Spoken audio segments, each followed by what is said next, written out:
Shalom, salam sejahtera untuk kita semua. Kembali lagi bersama dengan saya, Pendeta Muda Griffin Sakul. Saudara-saudaraku, di kesempatan kali ini kita akan belajar pelajaran Sekolah Sabat, pelajaran yang ke-9 di tanggal 26 Februari 2022. Tapi sebelum itu mari kita tunduk kepala, kita berdoa. Ya Tuhan, terpujilah namamu.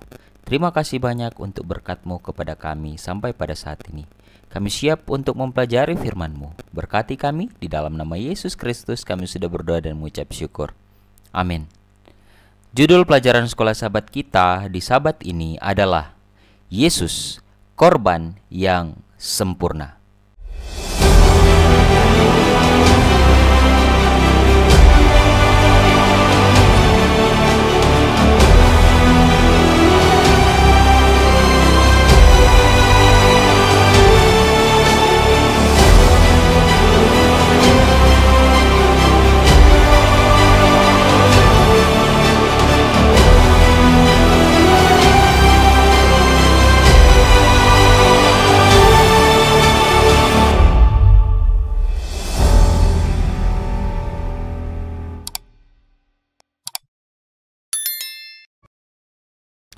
Saudara-saudaraku yang diberkati oleh Tuhan, pengorbanan hewan adalah sarana keselamatan sampai Yesus datang.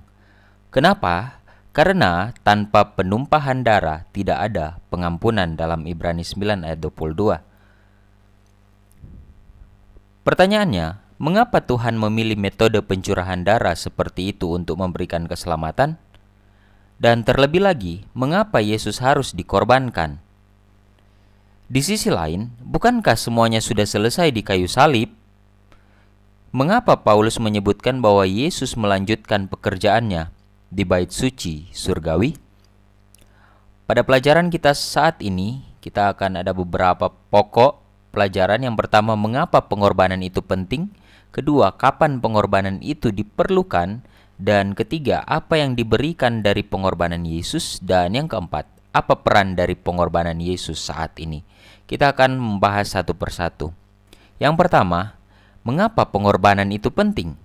Dalam Ibrani 10 ayat 10, firman Tuhan katakan, "Dan karena kehendaknya inilah kita telah dikuduskan satu kali untuk selama-lamanya oleh persembahan tubuh Yesus Kristus."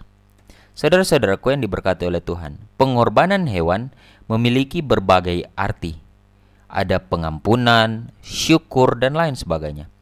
Itu juga bagian dari perjanjian atau kesepakatan antara dua pihak. Kita tahu bersama, kesepakatan atau perjanjian bangsa Israel dan Allah. Membagi hewan yang dikorbankan menjadi dua bagian adalah tradisi perjanjian lama pada saat itu. Bagian-bagiannya diletakkan di tanah dan pihak-pihak yang terlibat harus berjalan di antara mereka. Itu bisa kita baca dalam Kejadian 15 ayat 9 sampai 10 dan 17 dan dalam Yeremia 34 ayat 18. Setelah itu dilakukan, dengan penuh hormat ia berjalan di antara bagian-bagian daripada korban itu sambil mengadakan satu sumpah yang hikmat kepada Allah bahwa ia akan tetap menurut, dalam Patriarchs and Prophets chapter 12 halaman 137. Kemudian Tuhan melakukan hal yang sama dan dengan demikian mensahkan perjanjian itu. Nah, pencurahan darah juga diperlukan untuk mensahkan perjanjian baru. Dalam hal ini yaitu darah Yesus. Tuhan ada di sana dalam 2 Korintus 5 ayat 19. Untuk itu, maukah Anda dan saya mensahkan perjanjian dengan cara berjalan bersama Tuhan Yesus setiap hari? Karena ini penting. Dan itu yang Yesus telah lakukan untuk kita. Kalau begitu, kapan pengorbanan itu diperlukan? Dalam Ibrani 9 ayat 14 firman Tuhan katakan, "Betapa lebihnya darah Kristus yang oleh roh yang kekal telah mempersembahkan dirinya sendiri kepada Allah sebagai persembahan yang tak bercacat, akan menyucikan hati nurani kita dari perbuatan-perbuatan yang sia-sia, supaya kita dapat beribadah kepada Allah yang hidup." Ada beberapa jenis korban dan persembahan yang dipersembahkan di bait suci, tergantung pada tujuannya tentunya. Yang pertama ada korban bakaran. Itu dikonsumsi sepenuhnya. Dan itu melambangkan penebusan atau penyerahan Yesus sepenuhnya di kayu salib. Ada juga korban sajian, di mana ungkapan syukur atas pemberian Tuhan itu melambangkan Yesus sebagai roti hidup. Ada korban keselamatan yang artinya itu menyiratkan makan bersama yang menyenangkan bersama keluarga. Itu melambangkan Yesus sebagai kedamaian kita. Yesus juga mengundang kita untuk makan tubuhnya dan minum darahnya dalam Yohanes 6 ayat 54. Itu yang biasa kita lakukan dalam perjamuan kudus ya. Kemudian ada korban penghapus dosa. Ini memberikan penebusan dosa dan itu melambangkan Yesus sebagai penebus kita. Matius 26 ayat 28. Dan yang terakhir, korban penebus salah. Itu memberikan pengampunan ketika perbaikan atau pemulihan juga diperlukan. Jika kita mengaku dosa kita kepada Tuhan. Luar biasa ya. Ini beberapa jenis korban dan persembahan di bait suci, tergantung pada tujuannya. Ada sekitar 5 ya, dengan tujuan masing-masing.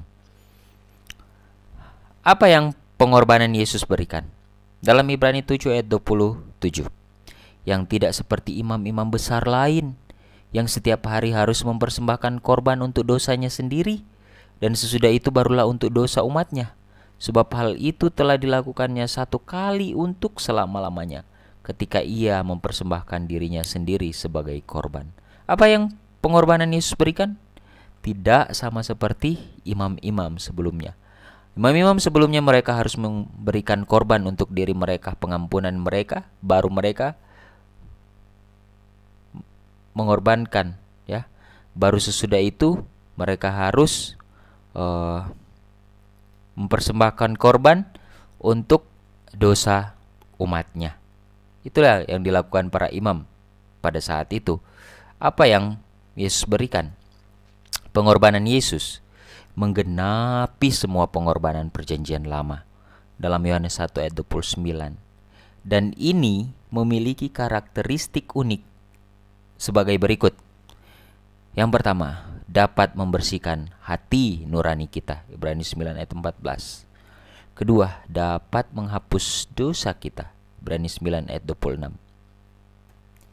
Yang ketiga, dapat memberikan pengudusan, Ibrani 10 ayat 10. Efektif dan tak tertandingi pengorbanan Yesus ya, Ibrani 10 ayat 12. Membuat kita sempurna pengorbanan Yesus. Yang keenam, memungkinkan kita untuk dekat kepada Tuhan. Dan yang terakhir, memberi kita teladan untuk diikuti, Ibrani 12 ayat 2. Jadi apa yang pengorbanan Yesus berikan? Dia membersihkan hati nurani kita yang penuh dengan ketidakbenaran. Dia menghapus dosa kita. Dia memberikan pengudusan bagi kita. Dan itu sangat efektif dan tidak ada yang bisa tandingi. Membuat kita sempurna. Memungkinkan kita untuk dekat kepada Tuhan Allah. Dan memberi kita teladan untuk diikuti. Itulah yang pengorbanan Yesus berikan. Kalau begitu, apa peran dari pengorbanan Yesus saat ini? Dalam Ibrani 9 ayat 24. Sebab Kristus bukan masuk ke dalam tempat kudus buatan tangan manusia yang hanya merupakan gambaran saja dari yang sebenarnya, tetapi ke dalam sorga sendiri untuk menghadap hadirat Allah, guna kepentingan kita. Saudara-saudaraku yang diberkati oleh Tuhan, pelayanan imam duniawi tidak berakhir ketika hewan dikorbankan. Demikian pula pelayanan Yesus tidak berakhir ketika dia mati di kayu salib, kan? Tergantung pada kategori dosa orang tersebut. Imam memercikan darah pada tirai bilik yang maha suci. Imam atau jemaat dalam Imamat 4 ayat 1 sampai 21, atau memakan daging korban, Imamat 6 ayat 25 sampai 26.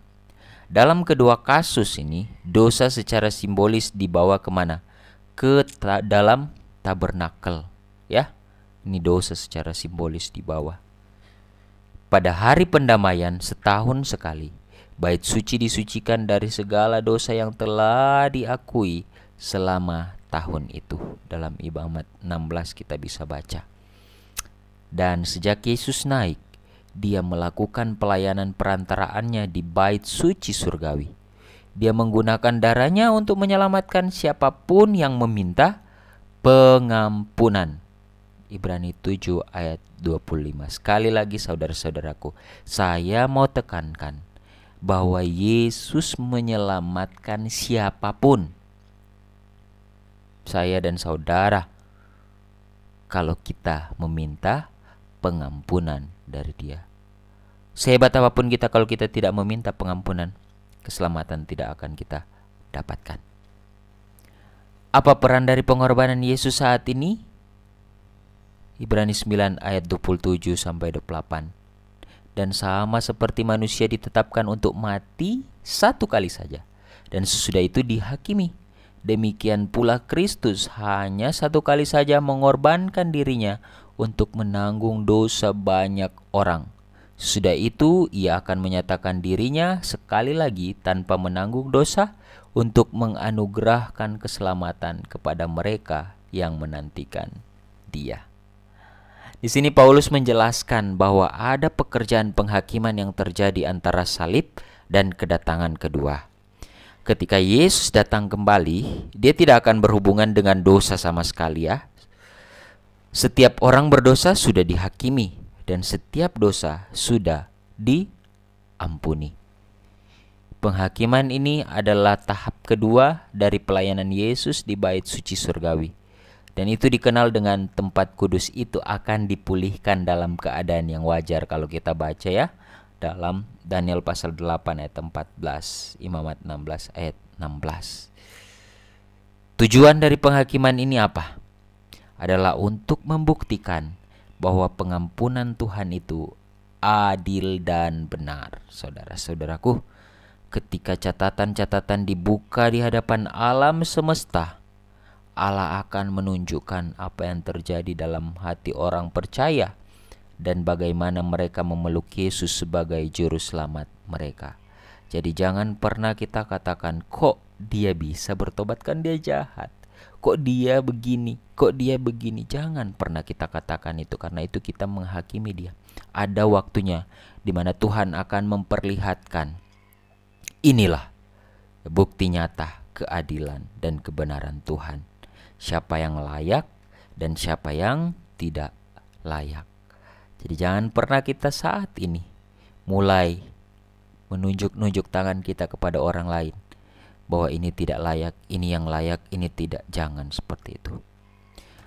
Pena Inspirasi menuliskan, anak Allah yang tidak bercacat celah tergantung di salib dan segala sesuatu yang dideritanya, tetesan darah yang mengalir dari kepalanya, tangannya, kakinya, kesengsaraan yang menyiksa tubuhnya, serta kepedihan yang tidak terperikan yang memenuhi jiwanya ketika wajah Bapa disembunyikan.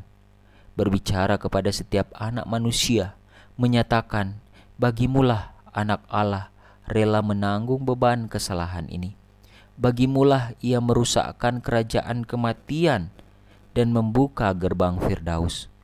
Ia yang mencelikkan mata yang buta dan membangkitkan orang mati, mempersembahkan dirinya di atas salib sebagai korban, dan hal ini disebabkan oleh kasih bagimu.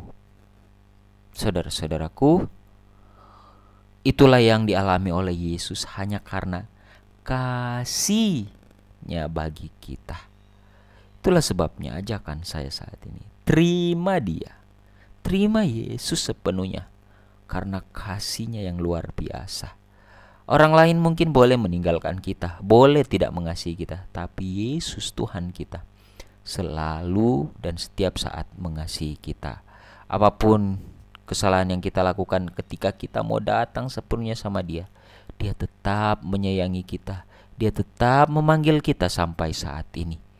Itulah sebabnya kita juga harus mengasihi orang lain, karena Yesus telah lebih dahulu mengasihi kita. Tuhan kiranya memberkati kita semua. Amin.